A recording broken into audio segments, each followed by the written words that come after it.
All right, everyone, welcome to our AI Trends 2024 series. Each year, we invite friends of the show to join us to recap key developments of the prior year and anticipate future advancements in several of the most interesting subfields in AI. Today, we're joined by Naila Murray. Naila is Director of AI Research at Meta to talk through all things computer vision. Naila and I last spoke in 2018. Wow, I can't believe it's been so long. On the show where she discussed her work on visual attention. Of course, before we get going, be sure to hit that subscribe button wherever you're listening to today's show. All right, let's jump in. Naila, welcome back to the TWiML AI podcast. Thank you, Sam. Happy to be here again. 5 years. Yeah, it's been a while. It has been a while, a whole pandemic. And a lot has happened. A lot has happened in AI since we last talked. It's been crazy. I think in the interest of time, I'll maybe give you 30 seconds to share a little bit about your background, but I want to jump into this agenda that you've put together to walk us through the year in computer vision. Sure. So super quickly about me. I studied electrical engineering, and during my time studying electrical engineering, I got a bit involved in computer vision. Got really excited about it when I was doing research my senior year, and so decided to do a PhD. So I did a PhD in Barcelona, and then I spent right after that I did a postdoc, and then I continued working as a research scientist in a computer lab in Spain, in Grenoble. And then from there, I moved to Meta, where I've been for the past 3 years, supporting researchers working in computer vision, but other domains as well. And yeah, happy to support them as a director of research based in London as well. Awesome. When I look through the review that you put together, the thing that jumped out at me most immediately was really how much of my year has been spent following LLMs and all of the tremendous work and innovation that's been happening there, and kind of the the knock-on effects of the ChatGPT launch a year ago. You collected several papers that I was like, oh, that happened. That's really cool, and some even early in the year. So I'm really excited to jump in. But before we do, I'd love to have you share you just kind of high level impressions of 2023 from a computer vision perspective. When you think about the year, what jumps out to you uh, as most capturing the year? Yeah, so I guess the first thing for me is that there is a lot of connection with language, right? So computer vision Mm-hmm. has been in a kind of symbiotic relationship with language research for many, many decades, right? So if you think back to sort of like earlier revolutions in computer vision, when we think about, for example, local features or SIF features, very often they would kind of be represented with what we would call bags of visual words, right? Like in borrowing from the NLP and language domain, which was thinking of, bags of words, right? And so there's been a long history of kind of like advances in both kind of flowing back and forth. And I think it's the same thing right now. So I think as we go through the conversation, you will see that there'll be so many intersections between vision and language.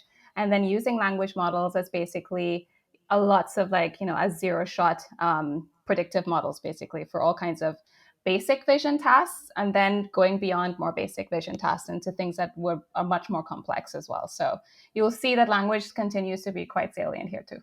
That really jumped out at me looking at the visual programming work that you referenced. Really, really cool stuff Very cool. Yeah. that I'm looking forward to talking about. But that's not the first category that you identified. The first category that you identified is controllable generation. What's that all about? Right. So I think a lot of folks have probably seen this, right? So we've had, of course, like a language revolution, but we've definitely had an image generation movement as well, right? So we've had, Mm-hmm. we had the early days of really cool things happening with GANs, and then more recently we've seen like an explosion in diffusion models, like latent diffusion models, and how that has accelerated really efficient, high quality, high resolution image generation, and even seeing really cool things happening with video generation and 3D asset generation as well. And so a big part of usability for these models is actually controlling them, right? Because sort of like the typical generative models we would have would just take this sort of, random latent variable, and you get you get like an image, right? But you're just sampling, Right. and you can't necessarily control what you see. But of course, what we would love to be able to do is to control it, right? To be able to give it, for example, a prompt, which is what we're used to now with things like Stable Diffusion, and say, just generate me a text, like an image, just like that's descriptive of this text or that reflects Mm-hmm. this text.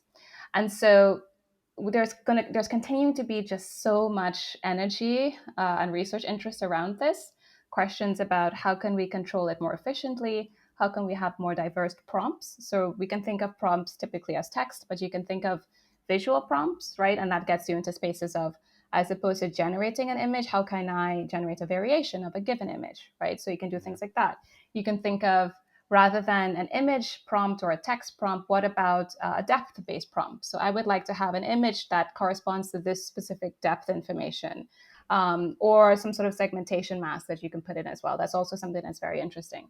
That's really interesting, the segmentation-based ones, because very often you want a specific composition of your image, right? So you can say something like, I would like someone walking through a field, but there are many different ways to compose that scene.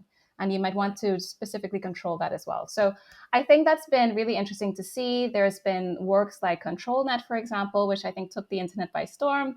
If you remember seeing some of these images popping up on Twitter with some of these images with these sort of spiral kind of watermarking almost, right? Like these spiral elements, that's sort of like prompts that allow that to happen, right? And that way you're sort of controlling with specific basic designs and embedding that into an image as well. So we've seen a lot of works in that space. So there's been ControlNet, for example. There's been an interesting work called Versatile Diffusion as well, which is also in this vein. What I think was cool about Versatile Diffusion is that it took a page out of the book of clip embedding. So these are, if you folks remember clip, that's used, for example, famously with DALL-E, and it's used all across vision right now, right? It's really a building block of a lot of research, this model from OpenAI. And what the clip model did is it learned this, what you might call like a visual language model. So basically it learned to embed and align embeddings of visual content and embeddings of textual content. And when you do that, you find out that you start to have this kind of semantic space that you can kind of throw other modalities into, right? So for example, there was this interesting work that was trying to decode recordings taken from the brain. For example, I think it might have been an MEG or maybe fMRI. And what you can do is you can say, if I have a brain signal of somebody who was observing some visual content or audio content, and I take that brain recording, like maybe a stream of MEG, and then I embed that into the same embedding as a clip embedding, then it actually embeds into the same semantic space. And then from there, you can actually start to decode. Wait, what? It happened. This is being done. It's very cool. And so what you can do is it's crazy. So you can so for example, somebody's looking at an image. Is it a supervised?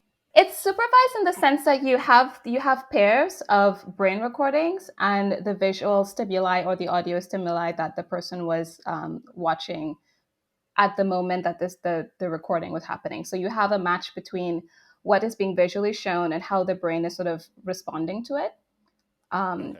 And then you can use that to sort of like align these two things. But the interesting thing is that you can use this text embedding or you can use these image embeddings to kind of align your brain signal to that as well. So for example, if you know that you have this visual content, you can use a visual embedding to embed that in a space. Then you can take your brain recordings, embed it in the same space. And then from there, you can start to do things like decode as well. When you have if you have like a new brain recording, you don't know what it is, you can decode it because now you have this common space. What was this work called with the brain scans? So there was one, I don't know if this one was audio or video, but it's called Dual Guided Brain Diffusion Models, as the name implies. So I encourage you to check it out. It is with That's respect to awesome. visual stimuli as well, and with fMRI. So I encourage you to read that. It's quite cool. It is. I mean, the one thing that has been amazing about 2023 is how often I am saying to myself, it is amazing that this actually works. Like, yeah, it really is. And I think like if you dig into some of the other works, it's really amazing how much information is embedded in large language models and how much a lot of that can be just surfaced through things like in context learning. So in context learning, it's crazy how that can be used for lots of very complex tasks using, sort of zero shot or few shot examples. So we started down the path of versatile diffusion, and I'm not sure if we finished that up or got distracted by the brainwave example. Maybe, yeah, but I think there are other like interesting trends in controllable diffusion as well. So I think the next obvious thing, right, and I think I'll talk about this a bit in like thoughts about 2024, is going even further in video. So we've seen a lot of interesting generative approaches for video as well. I think we're going to continue to see that. I think we've seen some interesting progress this year. So, for example, there was this work called Pix to Video by Ceylon et al. And in this work, they were doing text, sort of text guided editing, which makes a ton of sense, right? So let's imagine you have a video. How can you like change specific elements with text? And this was interesting because this, for example, does use in context learning, right? So it's totally training free, which is I'm very excited about this approach, like just not having to do lots of training. How can you reuse like implicit knowledge? And so, yeah, I think I expect to see like a fair bit more about this. There was also this other approach called Zest Guide. This is by Coeurant et al. And so this is kind of very much focused on what I was describing before, which is that how can you really control the composition of a generative model? And so this was a very interesting kind of training free approach where they devised a method basically to get a model to kind of zero shot predict a segmentation from just in the process of diffusion, and then use that to ensure that the segmentation that they're getting in terms of what's being generated, does it match what you want? Does it match the actual segmentation prompt? And then you can sort of iterate such that you get something that matches the segmentation prompt. And when you're happy with that, you can kind of continue the diffusion process and actually generate a model, generate like an image that actually conforms to what you want, and all of that, training free. So I think I expect to see like a lot more of that too. Are most of these methods kind of inserting themselves into that diffusion loop? Doing something in iteration and then kind of continuing to do it. So most of the models insert like control at sort of in general across many layers of the model. So the average diffusion model is like a UNet. So you have this, you can think of it as like an encoding layer, an encoding block. Then you have this latent representation and you have a decoding block. And so usually like the kind of control signal is embedded throughout that whole process as well. And so very often you see different approaches. So some folks might focus very much on getting the right encoding, then embedding. Once you have that latent embedding, you sort of like insert some control and then you decode once you have like what's the representation of the prompt, for example, and then what's the representation of the image I have currently sampled, and then now I'm going to try to guide the generation of that. So there are lots of different approaches, and that's where a lot of the research is in. How can you do this more efficiently? How you can do it in just a few kind of like decoding steps or denoising steps as opposed to using very many. So this is where a lot of the research game is.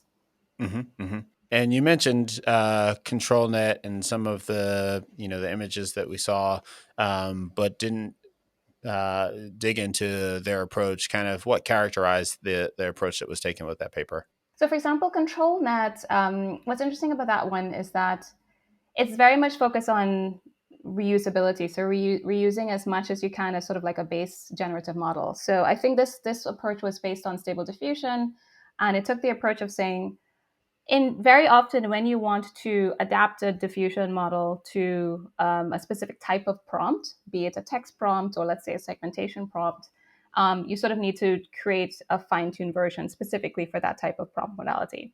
And what ControlNet tries to do is to say, let's not fine-tune the core model. Let's make these sorts of like modular additions to that model and kind of scaffold on top of it different modules, I guess you could say, or different learnable parameters for a given new prompt modality you'd like to do. So what you can do is kind of like switch them in and out and say, okay, let's imagine I have these many modalities I want to be able to prompt from. I'm going to kind of scaffold all these different additions, and you can kind of like switch them in and out as you change the modality you want. So that is quite cool in that sense. Versatile diffusion took an approach of having a very sort of multimodal approach. So they have, in this work, the researchers are very interested in not having just text to image generation, so text prompts in, generate like images out, but being sort of multimodal, both in terms of input and in terms of output. So what if we sort of have images in and images out? What does that do? Mm. What if we have images in and text out? And so really going into just sort of like multimodal approach as well, which allows for different kinds of applications. So as I was mentioning previously, not just having generative models, but also having sort of like variations on a theme, for example. So if I put in an image, how can I modify it in a specific way? Awesome. Awesome. A lot of interesting work in this controllable generation category, and stuff that we've seen, very quickly work its way into products and demos that make it very accessible. Yeah, very much so. Like I think computer vision definitely has a spirit of open source and open science, and so very often folks are not just going to release a paper, right? They release code, and it's very easy to kind Hmm. of plug and play. And what's really cool is that there's so many developers right now that take that and make it faster, make it more efficient, make it run on mobile, throw a wrapper around it, and then it's become something very accessible to Yeah. almost anybody. Yeah, no, that's great. That's great. So I alluded to our next category earlier, visual programming. So yeah, these papers are pretty incredible in terms of the approaches that they take. Tell us a little bit about this category and some of the papers that you identified. Sure, sure. So yeah, I thought this was very interesting too. So there was yeah, there I think are a lot of interesting approaches right now to or sort of like research in the area of how can we use very capable language models. So very often people are using ChatGPT or GPT-4. How can we Hmm. use these models as reasoning agents? How can we use them for planning? Hmm. And we've seen that, for example, with this very cool work from an NVIDIA called Voyager, which is, as far as I remember, I think it had a somewhat, given that it was focused on Minecraft, right? So the visual world there is not as complex as a real world, but it had a lot of elements of this too. And what I liked about some recent work is it kind of took this idea as well and really applied it to tackling very complex vision problems. And so, for example, Hmm. there was this work called VisProg, um, and this once again took this in context learning approach. I think both of the examples I mentioned are going to be in context learning, meaning they just take a pre-trained model and all of the kind of learning and programming happens in terms of prompts Hmm. and sequences of prompts, for example. And so for VisProg, what this work did was think of having, the input to the approach is a series like of CV computer vision modules, right? So let's imagine you have things like um, a module where you can access maybe with something kind of like an API, right? So for Hmm. example, I want to access a retrieval model. I want to access an image generation model. I want to access an image recognition model, for example. And Hmm. you assume you have these kinds of off-the-shelf modules, and then using GPT or using like a language model, I think in this case they use GPT-3, you're able to sort of have a prompt, right? And this prompt can solve all kinds of complex tasks, right? It can be something like, here's an input image. Please change it so that you input like the lead character from my favorite TV show or something like that, and you insert TV show X. And Hmm. that's going to involve a very complex process, right? So the model is going to have to figure out this TV show X, what is the list of characters in it? What's like a very favorite character? What does that person look like? Um, copy a like paste, copy that image from somewhere, retrieve the image of that person, Hmm. paste it in a realistic way. That is a very complex vision task, but it is a vision task. And this is what I mean about the fact that now we can tackle really complex tasks using language models as sort of these reasoning tools. And Yeah. so what this was able to do is to basically chain a sequence of computer vision modules to solve the task. And so the way it learned to do that is by in context learning. So in that case, I think in this case, you're required to generate some examples basically. So these are sort of Hmm. like, this is like a few shot scenario where you say, okay, here are three examples of using these tools to solve these specific tasks. And so you kind of prompt it with these examples as a few shot case. And then like Hmm. in your fourth example, like you actually you sort of prompt input for the model, here's the task I'd like you to perform. And now that it's seen some examples of how to use these tools, it can generate something plausible itself using a combination of the examples and all the implicit knowledge that the model already has. Yeah. Yeah. And so, how did the VisProg paper differentiate from the ViperGPT paper? So, if I remember correctly, they're like they're relatively similar. I mean, the spirit of it, I think in spirit they're quite similar.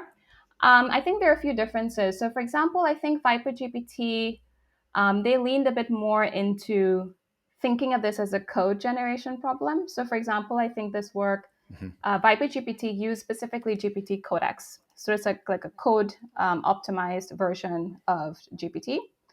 And I believe they also restrained the output to be actual executable code as well, as in like executable in a Python interpreter as well. So I thought it was very interesting because it raises the question of to what extent is coding also giving you a lot of reasoning capabilities as well. So this is a hypothesis that has been kind of bandied about a lot, I think, in the language domain, the extent to which pre-training on code gives you like enhanced reasoning capabilities as opposed to pre-training on mostly text. And I think in this approach, they really kind of lean into that intuition and said, if we're trying to reason in terms of how to combine API calls, if we're trying to reason about that using a code optimized model, maybe it's going to actually be better at that. So I think that was sort of like interesting. So on the other hand, my impression was that ViperGPT was very focused on VQA, so visual question answering, whereas I do think that VisProg maybe was a bit broader in terms of the applications. This is my impression. I could be wrong. I'd have to go back and check, but I'm pretty sure that ViperGPT was a bit more focused on VQA. The examples that they presented did focus on VQA, and it struck me as being very much inspired by the way that ChatGPT uses code interpreter to solve problems, solve reasoning problems that go deeper than kind of superficial language. They had an example that I thought was super interesting. There was a picture of two cars, and the question was, what would the owner of the car on the left say to the owner of the car on the right? And one was a Ferrari, and the other was a Porsche or something. And so, it was able to it was interesting because it produced the code. You saw the code that was generated. To segment the image, identify car on left, identify car on right. Then you see it invoking the language model. What's the brand of that car? Who's the creator of that car? The same thing for the other car. And then, finally, what would Esno Ferrari say to the other Porsche owner, for example, Porsche owner. It's very similar. I think another element that comes into play here is this notion of sort of chain of thought reasoning, which is somewhat similar to what you're describing, I would say, right? And I think it's also very valuable. I don't know to the extent to which it was very, very present in these works, but I do expect it to, if not be already present, be even more so, because I do think that iterative approach to solving problems is kind of like an obvious thing to help improve. Awesome. The next category you identified is 3D Gaussian splatting.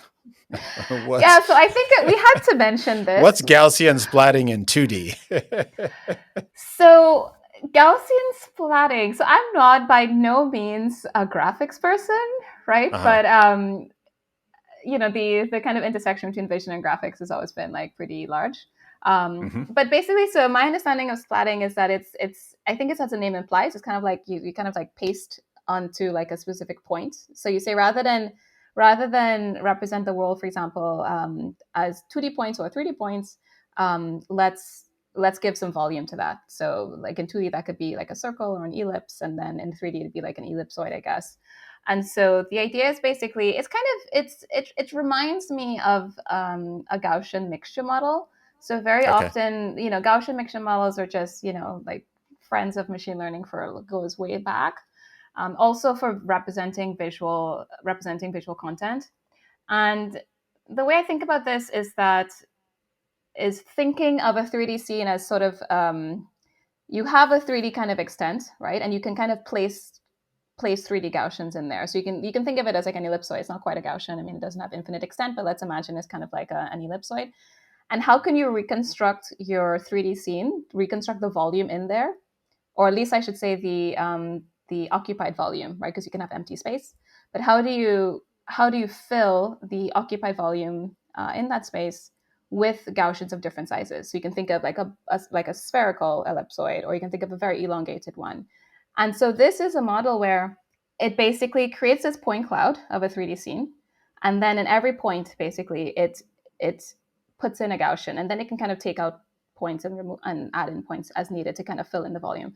But it's very interesting to think that by this doing sort of like just adding Gaussians, but with specific extents, specific locations, specific opacities, you can actually recreate a full 3D scene with an exquisite level of detail. And that's what this work was able to do.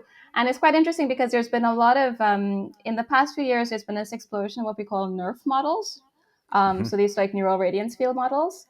And this is an interesting alternative to that in the sense that it's sparser than that approach. And so that makes it a bit more efficient, or maybe a lot more efficient, actually. And it's also a very intuitive way to represent scenes and to be able to do what we call novel view synthesis, right? So now that you have this representation of the whole 3D scene, you can kind of orient the scene the way you want and create a new visual of the scene from a different perspective, which is what NERFs are great at. So I thought this was very, very cool. I think the community is quite excited by it because it's a very sort of intuitive, efficient, practical way to represent scenes and then, derive novel views of that. Mm-hmm, mm-hmm. So then I expect we'll be hearing a lot about this. I think NERFs we covered in our trends last year. And the prior year I heard, little about it, but then almost immediately thereafter, I was seeing NERFs everywhere. Really got popular this past year. Yeah, and I think you're going to see that 0 to 1 as well for Gaussian splatting. And the name is a bit funny, but it's a very cool approach. Yeah, and I expect it to happen to also extend to video as well, right? So there's already been some work out, I think, from the same author as Kerbal et al. I think it's from a similar set of authors that also did an extension to video, which is also I think very interesting, and I expect to see a lot more of that too. What was interesting about this approach for video is that because you have this set of, you can think of them as particles, as elements that create your scene, it allows for a very intuitive way of going from a scene to a series of scenes, so like a video, basically, because you can tell yourself the elements in the scene are more or less not going to change. Of course, you can think at the boundaries, things might come in and out. If you have dynamic elements, they might come in and out.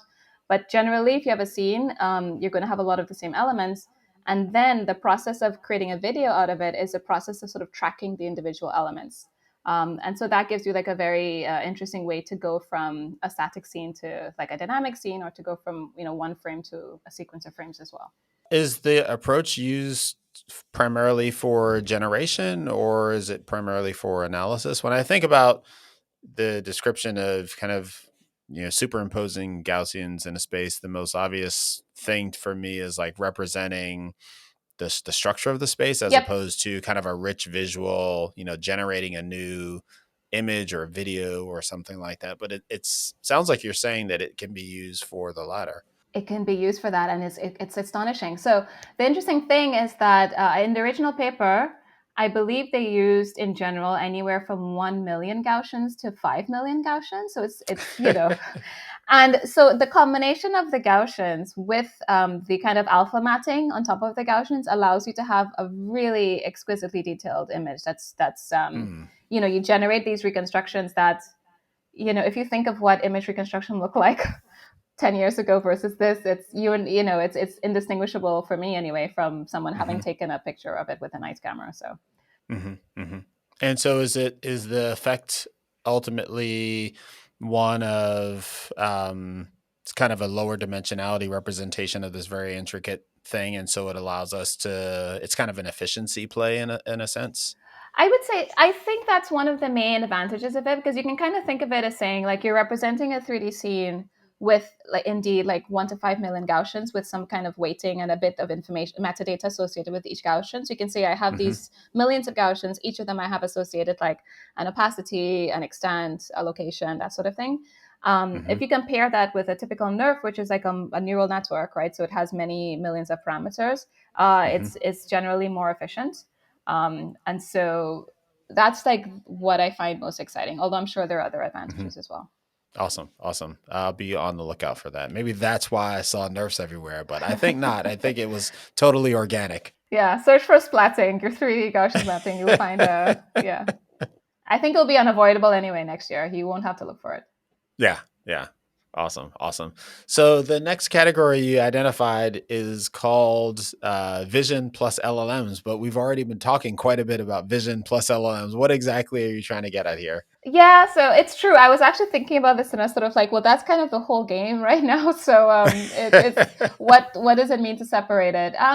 One thing I thought was interesting is I think I was thinking of this in the terms of maybe going towards multimodal models. So kind of Okay. going a bit beyond what we call large language models, and saying there's sort of just large multimodal models where you're thinking of vision and language almost as first citizens to a large extent. So Mm-hmm. there are, some work that are very interested in, as opposed to kind of like tacking a visual encoder onto a language model, mixing tokens from the get-go. So you're sort of like interspersing language tokens with visual tokens, for example. So I think that's Mm. something that I expect to see some more of, at least as exploration, because I think there's this fundamental question of what's the way to go for multimodality? Should we think of multimodality as a combination of separate submodules that are trained relatively separately, and then you sort of like Mm-hmm. combine them kind of in what you might call late fusion or post hoc? Versus what if we try to make everything into some, like, tokenize everything basically? So you take Mm-hmm. audio, you take video, you take text, and you create tokens out of everything, and then Mm-hmm. you sort of input them into a model in a kind of agnostic way. So I think that's going to be continue to be interesting going forward. I also thought there was this interesting work And this are you year. placing do you have any bets placed on one or the other of those approaches? I it's I think there's two ways it can go, and I don't have a good intuition on which one. So I think that there's a hypothesis that you sort of just need more tokens, and if the tokens are kind of multimodal tokens, that's to some extent irrelevant. You just sort of need more data to be able to scale up more powerful models. And so let's say, for example, that we want to get a lot more tokens to train models and to scale them beyond to larger and larger sizes. Maybe we should be going multimodal to get that extra information. So that's one approach. I think another approach is that these modularity sort of allows you to be more fine-tuned and feel more fine-grained about the kind of capabilities you want to embed as well. And I think that's also very compelling. So I think it's a bit early to bet. I'm not going to bet at each one right now. Let's let a million flowers bloom, and we'll see. We'll see where they go. So the specific papers that you identified here, visual instruction tuning and visual ChatGPT, talk about those. Sure. Yeah. So visual instruction tuning. What I thought was interesting about this is that it really takes this analogy of training language models, and it takes it to kind of like its full extent. And by that I mean that a key part of getting language models, really unlocking the potential of language models, is being able to fine tune them to follow instructions, right? So to take them beyond sort of like simple auto completion Mm-hmm. to having them respond in ways that we as humans find useful, using instruction fine tuning. So either supervised fine tuning or reinforcement learning from human feedback. And so this work, took the similar approach, but for visual instructions, right? So it took this approach of collecting the type of instruction tuning data that you would typically do for language, but doing it for vision instead. So having these very sort of complex prompts, for example, and then actually not only doing these input prompts, but also having conversational data. So this work took the approach of collecting this type of data and then fine tuning a vision language model on top of that, and showing that after that process, it gave like dramatically better performance Hmm. on these tasks. Part of what's interesting there is that I was starting to think about some of the tasks on the vision side are um, kind of inherently more easily evaluated than on the language side. There's like, it's right or it's wrong. It used to be. It used to It be. used to be, but now when we're talking about generation, it becomes very subjective Yeah. We get into the and other same, tasks. yeah, we're in the same Yeah, mode now as language. I used to yeah, feel like kind of sorry for folks working in language, because I thought it's so hard to evaluate. It's so right. hard to evaluate. You don't have any reasonable ground truth. You have to have these strange blur scores. It seemed, but now we're exactly in that world, because Yeah. on one hand, because I think now that the vision community is trying to tackle those really tough problems, we're Hmm. also in the same space now where it's very hard to evaluate things, and you need to resort, I should say, but you need to really have human evaluations very often to get any sense of if you're making progress. And so I expect actually that in the same way that for language community, folks are focusing a lot more on automatic evaluation. So using very powerful language models to evaluate correctness as opposed to having humans in the loop because it's very expensive. I suspect we're going to get there as well for language, for vision, I should say. For vision. Interesting. Interesting. So visual chat GPT, is that, what we're used to, just, putting pictures, images in chat GPT and asking it to do things with those images, or are you referring to something else here? To be honest, this is actually very similar to the visual programming works that we discussed earlier, in the Okay. sense that it once again takes a set of models that are tailor-made for specific visual tasks, right? So things like segmentation or object detection or image retrieval or things like that. And then it once again uses sort of like in-context learning to be able to solve specific prompts or specific problems that you're being asked. So, there's this interplay between visual programming and sort of like vision and language models, because very often you're sort of using these language models for the programming itself. So I think you can Hmm. kind of put them in both in sort of the same bucket. Um, Okay. it's interesting because this one, it also reminds me of some interesting work in the purely LLM space, in the purely NLP space, around tool usage. So, for example, there was this work called Toolformer earlier this year that made a big splash in terms of using different varieties of tools to solve tasks. I think this is, and I think to some extent the VisProg work, the ViperGPT work, are all in this vein of saying how Hmm. can we have these elements and then combine them in ways to solve like unique and like zero shot tasks. Awesome. Awesome. Very cool stuff. We covered kind of the top three, or well, top four kind of categories that you found most interesting from a research perspective. I want to switch gears here to tools or open source projects that you came across that made an impression with you. The first one Yeah, you have is Segment Anything. What's that one? right. So full disclosure, this is also from Meta, but it really is like seminal. It's made like a big splash in the community. So this is a work that went full on in providing a tool and building a tool that allows us to do, as the name implies, to segment anything. Hmm. And so, but it takes a page to some extent out of what you might consider the LLM space, in the sense that it's focused on using different types of prompts. But these prompts are not necessarily text. They can be text, but they can be things like text. They can be things like clicks, and they can be bounding boxes. And so it's a tool and it's a research work at the same time, but it's also like it's been open source commercially. And so it's been just, it's been a crazy amount of adoption it's had, right?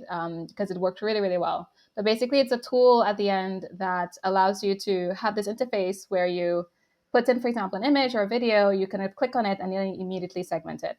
And for example, this is being used, in a lot of different applications, basically to do things like removing backgrounds from images like very quickly, and not just very quickly, but very precisely as well. Hmm. So I think that's very cool, and I think it's going to continue to see a lot of adoption, and it's really changed the way that people think about doing segmentation research, because it's sort of, you can think of it as almost like a foundation model for segmentation, and so you can Hmm. do a lot of like more complex segmentation problems on top of that. And so segmentation is a very fundamental problem for vision, and so that is going to, that's going to continue to make waves, I think. And was the tool implementation of new research, or meaning, is there some kind of fundamental new research or and new models that drove the tool, or is it just the implementation and the experience that is what made the splash? Yeah, very much the former. Very much the former. Okay. So there was a research paper that went out of it. I think it won best honorable mention, I believe. I think it was CVPR, might have been ICCV. Okay. So yeah, so there's very cool research around there as well, as how do you actually get the prompts to work correctly, and then how do you actually use like these different prompts basically in this model. And when you mention prompts, is it a vision language model that's made it work? I imagine there is a vision, a language model in there. So I know that textual prompts are indeed possible. I think the types of prompts that are used are relatively simple. So it's not going to be like a very long paragraph or something like that. Hmm. But you can use text to sort of like pinpoint what you'd like to get segmented out. So you can think of it as an open vocabulary segmenter in the sense that you can use specific language that maybe might not have seen before, and then be able to kind of segment that object as well. And so was the language element of that the kind of the core innovation from a research perspective, or is there more fundamental segmentation innovation that enabled segment anything? So I believe it's more the interplay between how do you prompt this effectively, and then also how do you create this data flywheel of continuous improvement in terms of the model. Because what this work did was they started off with, they took a sort of semi-automatic approach. So basically they had this flywheel of how can we have good enough initial segmentations and use that and then correct that with time. And so, for example, you would start off with a model, a segmentation model that gave you some sort of initial segmentation. You could correct that and then use that correction to improve the model. And then you kind of go iteratively. So there was a lot of work to do in order to use that approach to scale up to a really large, I think it was in the order of billions of annotations. And then when you get to that, yeah, in a very efficient way. Wow. The next project that you had noted here is ControlNet, which we spent some time talking about. Yeah, so this is another example. Like some of these can go in different places, right? So this was fundamental research, but also, there's this nice when you put the two together. So when you have like a tool that's well done, you have code that's well executed and released, then what starts off as a research paper can very much becomes like a fundamental tool that people take and run with it. And so I've seen that. You've seen this used for lots of enthusiasts, developers, etc. And so I think it's been a fun tool to see people play around with this year. What's Dino V2? So Dino V2, also from Meta, is also fundamental research as well, but also being released with a commercial license. And this one is a visual encoding. So this is work where the authors have developed and trained. You can think of it as a visual backbone that's been trained with self-supervised learning, with the goal of being sort of universally applicable. And by that I mean you could take this model and then you can sort of use it as is off the shelf and fine tune it. Well, not fine tune it, but add on maybe like a module to it that can be applied for your specific end task. And the goal is to have it be usable for all sorts of sort of like exotic applications where you don't have access to a lot of data and you can't just train, take millions of examples and train a very good model. What are some examples of the kinds of tasks that it's trying to enable? So it can enable, your standard things like object recognition, but also segmentation, object detection, depth estimation. And very interestingly, these are all problems in and of themselves, but they have sub-problems, right? Because it's one thing to say, I want to do object recognition on a natural scene where you have cars and you have houses, and it's sort of like, these are very common things to see in the world. But let's imagine you have an application that's less common. Let's imagine you want to segment, for example, an ultrasound image where there's just not a lot of public data, for example, or it's hard to get that type of data. Or let's imagine you want to... So there's this interesting example from the paper where the authors apply a depth estimation model on a painting, right? And so you don't have ground truth depth for paintings because paintings aren't the real world, right? But you can actually put in a painting of like, for example, an indoor scene and get a depth estimate that seems realistic, right? If that had been a real theme, exactly. So this kind of like adaptation to different subdomains within a specific problem, I thought was very interesting as well. And so this has also been released, and it's also seen a lot of adoption as well across the community. That sounds huge. Would you say that that one of the kind of top line things that's happening in computer vision this year is kind of getting closer to a universal model? Are you overselling that, or am I overbuying that? Or it sounds when I think about computer vision, historically, and compare it to LLMs, where we've got this one kind of Swiss Army knife model now. Computer vision historically has seemed to be more individual task specific models in terms of state of the art. But now you're talking about a model that sounds like it has very broad applicability across tasks. Yeah. Am I mischaracterizing the state of computer vision? So I would say that we actually have a pretty long history. Like if you look for universal model for vision, you will see examples from like probably 15 years ago at least, Okay. because it's also very interesting. So I would describe many backbones you've heard about, like ResNet, for example, as a Hmm. as a foundation model in the sense that people have just built so much on top of it. So I see Yeah, this as a kind of new paradigm that is, that has been ongoing for at least 2 years, right? Where we're that's taking fair. a self-supervised learning approach, which I think is newer, and then using those as foundation models. Because there was this question for a long time of, are supervised models, do we need supervision to be able to train these foundation models? And I think we can kind of Hmm. convincingly say that no, we don't, right? Self-supervised models are state of the art. And Hmm. so I think there's interesting work to do to kind of continue to see how much you can scale with that. So Hmm. can you go to even bigger, bigger universal visual embedding models as well? Awesome, awesome. Let's maybe switch gears and talk a little bit about kind of what you see coming up for 2024 and beyond. What do you think are the most exciting opportunities in computer vision, in the upcoming years? So maybe in the interest of time, I'll stick to like two. Okay. So one thing I think is very interesting is, and I think this is also something I always have in my head when I'm thinking of language modeling, is the balance between memorization and creativity, or sort of like knowledge ingestion and knowledge retrieval, I guess you could say, versus creativity. Because I think there's a fundamental tension between, at the same time, expecting language models to implicitly uh, encode like a lot of world knowledge, like even like just straight up facts, right? Like Hmm. who's the president of the United States right now, something like that. Um, Hmm. it's hard to at the same time expect that kind of factual accuracy, and at the same time expect creativity and hallucination. And I think there's an interesting problem there.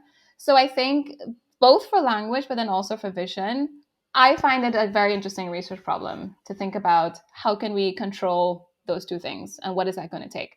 And not only that, but let's imagine we have these memories or we have these facts that are embedded. How can we adapt that? How can we remove memories? How can we insert them?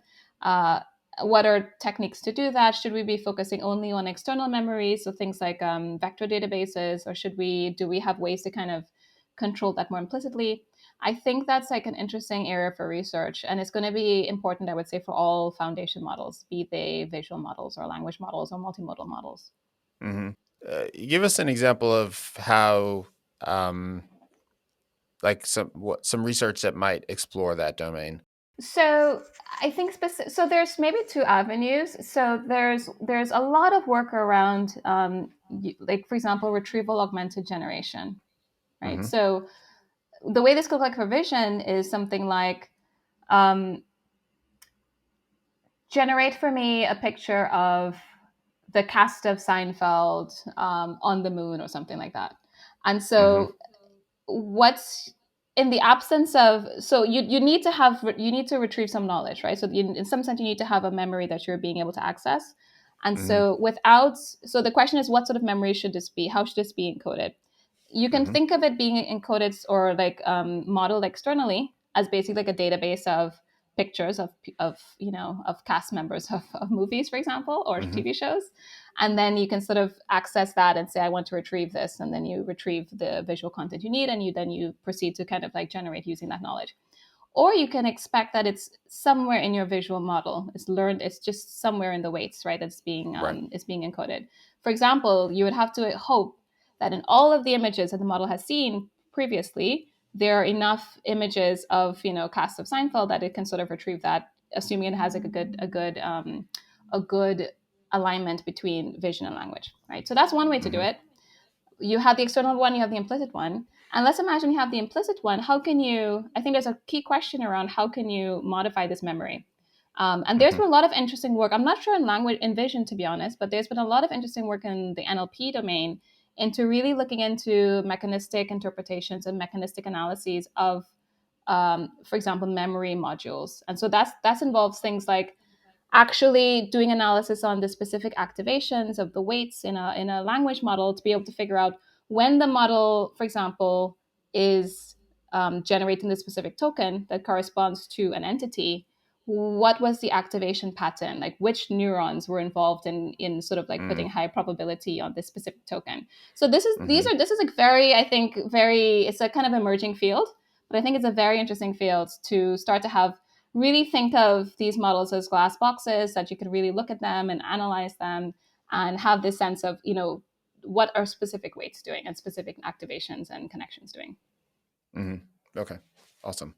What was the next opportunity? So yeah, another one I was thinking of is using simulated data as opposed to relying on, I guess you could say, sort of real data. In the case of vision, I guess that would be images, videos taken with cameras. How can we go towards actually simulation in some sense? So there's been a lot of interest ever since we've had GAN starting to do reasonable things. We've had interest in saying, can we use these simulated images to actually augment our data, for example? Right. And there's been a lot of questions about, to what extent is that really expanding your data, right? Because you can tell yourself, if you've learned a distribution over data, then if you generate new samples from that distribution, are you really generating anything new, right? Because you already have the information kind of implicit in the model. But I still think there's like interesting work to do as we start to have like different approaches to generating content. So for example, things like Gaussian splatting to represent scenes, right? So let's imagine you have, because Gaussian splatting or neural radiance fields, they take like a sparse set of images and then they use it to generate this scene, and then from this new scene you can sample new views, right? So is there a way that we can use these new views to generate new data that we can then use, if they're diverse enough, that we can then use to augment the amount of data we have kind of artificially? So I think there's a lot of interesting questions there to do about how can we take the different approaches to dramatically expand the amount of data we have for training. This, in recent years, this has become really popular in domains like automated driving to augment the visual data that autonomous vehicles are trained on. It sounds like you're suggesting a broadening of this kind of approach and applying it to lots of different tasks. I do, yeah, especially because I think the quality is increasing. So there's always been this concern with simulation data that it's not realistic enough. Like it's not diverse, it's not bringing in a lot of diversity. And it's also just the kind of sim to real transfer problem is too big a gap to cross. But I think we're getting to the point where, we're starting to have like fewer issues there. And in terms of autonomous driving, like, there's a lot of interesting work recently that's come out also on sort of using different types of generative models to start to come to the point where you can simulate actually using generative models as well for autonomous driving. So there's this startup based in London called Wave that released some notes about their attempt to use generative models to do sort of course and analyses or what if scenarios. So which is very, very, is really the holy grail for autonomous driving, right? You want to be able to kind of understand, how is my car going to perform in this scenario that I absolutely do not want to have happen in the real world, but I need to know how it performs in that scenario too. Right. So now let's kind of shine up the crystal ball and peer in terms of your predictions for the field for 2024. What do you see happening? Yeah, so I think we touched on it a little bit. It's kind of hard to talk about 2023 without talking about 2024. But as I mentioned, so we focus a lot on controllable images mostly, right, for 2023. I think we're definitely going to continue to go towards video, so streams of images, and really tackle the problem of modeling motion, right? Because the one of the key things of going from images to video is, how do you actually have, especially when you have dynamic elements like people moving or things like that, how do you realistically generate streams of images? I think also I expect us to include audio in that. So I think it's going to be natural to want to have like a quote unquote video with audio that's synchronized and realistic at the same time. So I would expect to see more work happening there. And we've already seen some really interesting things coming out of places like Runway with text to video that have been really interesting. And I'm already hearing people predicting, the demise of Hollywood in, the next, 3 years, which I wouldn't bet on that. But Yeah, Folks but get excited. I wouldn't quite bet on that, but I would expect to see pretty compelling, shorts and pretty compelling Hmm. approaches. I think it may not look like a Hollywood video, but it doesn't mean it wouldn't be compelling in its own right, the kind of things that you can Right. come up with here. But I think what's going to be very interesting is really going into that multimodality. So video plus audio, generating realistic audio, which is in itself an extremely complex problem, not just in Mm-hmm. terms of speech, but in terms of sound effects, for example, and combining that in a realistic way. So I expect to see all of that come together. I think there's a lot of data here that can be used, maybe not by many Mm-hmm. people, but if you think about where can folks get millions of videos of realistic, audio and video synchronized happening, I definitely think there is space for that. So Mm-hmm. I expect to see a lot more work here. Um, Another place where I expect to see more work is in embodied models as well. So Okay. models that are really taking an egocentric point of view on this, and I think there's just so many places where that's just going to be a very exciting space. So, for example, I mean, I work in Meta. We are very interested in AR glasses, right? And Mm-hmm. putting intelligence sort of like close to us that we can interact with. And so, I just think there are lots of like compelling applications for that, and I expect to see that continue. So, there's Mm-hmm. been a lot of recent research in the space of taking robots, giving them a language model and the ability to be prompted with language, right, using sort of speech to text models, and having them interact with the environment, right. So having models that can sort of could be placed on a robot, and then you can interact with them with the robot by sort of saying, pick me up the can by the table, right. And then so the model Mm-hmm. has to be able to understand the text, make sense of the environment, navigate to the object, then grasp it, and then ideally navigate back to you and give it to you, for example. So that starts to become much more than vision, right? That's much more than vision. Mm-hmm. But vision is a big part of that, right? Because we're starting to go into these multimodal models that are taking vision and language, maybe audio eventually directly as a modality in Mm-hmm. being able to perceive the environment, being able to navigate within the environment. And then, of course, act in the environment, which is a bit of a different problem. But I expect to see a lot Mm-hmm. more work here as well. And are you predicting more work, or are you predicting milestone achievements? You rattled off in a scenario, half a dozen individual tasks that researchers have been working on for decades, right? Do you think it all comes together this year? Yeah, good question. I'm not sure I would. I'm not a betting person, so I'm not sure I would bet money on it. But I think there is a lot of scope for that. I think a lot of pieces have come together very quickly, very recently, Hmm. and so I think it's a real possibility. Okay. Okay. And then maybe lastly, like the last one I was going to mention is kind of all things reinforcement learning from different kinds of feedback. So we've seen a Hmm. lot of, I think I've mentioned a few cases of that already, and I expect to see that find more and more applications of folks thinking, how can we, thinking of machine learning as in more and more of a kind of alignment problem, where you're taking these RLHF approaches or these RLAIF approaches and then applying them to different places. So there's been, a recent work this year that did this for different types of visual tasks, and I expect that. I think that has a lot of promise too. Awesome. Awesome. Um, wow, this has been an exciting year for computer vision. It is, yeah, and I think what's fun is that so many elements like the advancements in language, the advancements in robotics, the advancements in different places can kind of come together, and I think we start to see this flywheel of rapid progress in one area leading to progress in the other, and then I think I can see this snowballing a little bit. So yeah, I'm excited for Hmm. 2024. Hmm. Hmm. Any parting thoughts as we wrap up? Just like I'm just my parting thought is I am very happy that we continue to have a very vibrant research ecosystem. I think I'm looking forward to folks continuing to kind of contribute to open science and to because I think that's the way that we all make progress really quickly. Awesome. Awesome.